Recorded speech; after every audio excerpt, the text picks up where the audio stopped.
वक्रतुंड महाकाय सूर्यकोटि समप्रभा निर्विघ्नं कुरु मे देव सर्वकार्येषु सर्वदा। श्री पुरुषोत्तम मास महात्म का चौथा अध्याय। वैकुंठ लोक में भगवान की अनेक प्रकार से स्तुतियाँ और बारंबार नमस्कार करने के पश्चात अधिक मास ने भगवान से करबद्ध होकर निवेदन किया कि हे स्वामी, हे दयानिधे, मैं आपकी शरण हूँ। बलिष्ठ लोग मुझे मलमास कहते हैं और मेरा निरादर करते हैं। मुझे स्वामी रहित और मलिन कहकर शुभ कर्मों के निमित्त मेरा त्याज्य किया हुआ है। हे दीनवत्सल भगवान, कंस की कोपाग्नि से जिस प्रकार आपने वासुदेव की पत्नी देवकी को सुरक्षित किया, आप वैसे ही मेरी रक्षा क्यों नहीं करते। दावानल से ग्वालों एवं पशुओं को बचाने वाले हे दीनबंधु, आप मुझे शरणागत की रक्षा क्यों नहीं करते।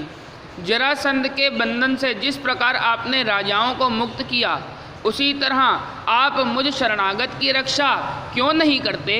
हे दीनवत्सल स्वामी, ग्राह के मुख से जिस प्रकार गज को मुक्ति दिलाई, उसी प्रकार शरण में आए हुए मुझ दीन की रक्षा क्यों नहीं करते। इस प्रकार भांति भांति से मलमास भगवान से विनती करता रहा। अधिक मास की यह करुण पुकार सुनकर भक्त वत्सल भगवान ने कहा, हे वत्स, तुम अति शोकाकुल हो। यह महान शोक जिससे तुम व्याकुल हो कौन सा है। तुम अब शोक को त्याग दो, मैं तुम्हारा दुख अवश्य दूर करूँगा। जो प्राणी मेरी शरण में आ जाता है उसे कोई दुख नहीं रहता। तुम मृत्यु की कामना क्यों करते हो, यह स्पष्ट कहो और अब शांत हो जाओ। भगवान के ऐसे वचन सुनकर मलमास ने दीर्घ श्वास लेकर कहा कि हे भगवान, आप आकाश की भांति संपूर्ण विश्व में व्याप्त हैं। आपसे छिपा क्या है। आप चर अचर सब में व्याप्त हो। आप सर्वसाक्षी हो और विश्व दृष्टा हैं तथा निरंजन निराकार रूप से सब प्राणी आप में ही निवास करते हैं।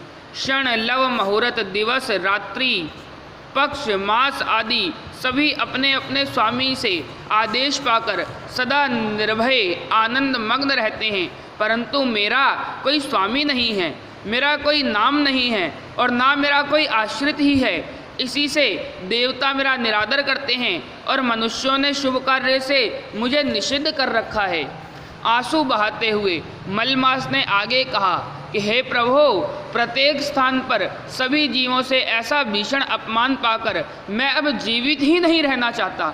अपमान की आग में नित्य जलने वाला व्यक्ति किस प्रकार सुख से रह सकता है। अतः अपना धर्म देखकर आप जो चाहे सो कीजिए। आप प्रभु हैं, मैं एक तुच्छ जीव हूँ। बार बार आपसे क्या कहूँ, मैं मृत्यु चाहता हूँ, मैं मरूँगा।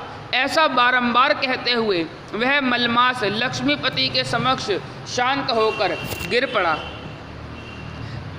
उसको इस तरह पछाड़ खाता देखकर संपूर्ण सभा विस्मय करने लगी। नारायण भगवान कहने लगे, उस समय वह अधिक मास ज्यों ही गिरकर चुप हुआ, श्री कृष्ण भगवान दया से भर उठे और मधुर वचनों में उसे सांत्वना देने लगे। इस प्रकार श्री पुरुषोत्तम मास महात्म का मलमास विज्ञप्ति नाम का चौथा अध्याय समाप्त हुआ। बोलो गोविंद भगवान की जय। श्री कृष्ण गोविंद हरे मुरारी, हे नाथ नारायण वासुदेवा। श्री कृष्ण गोविंद हरे मुरारी, हे नाथ नारायण वासुदेवा।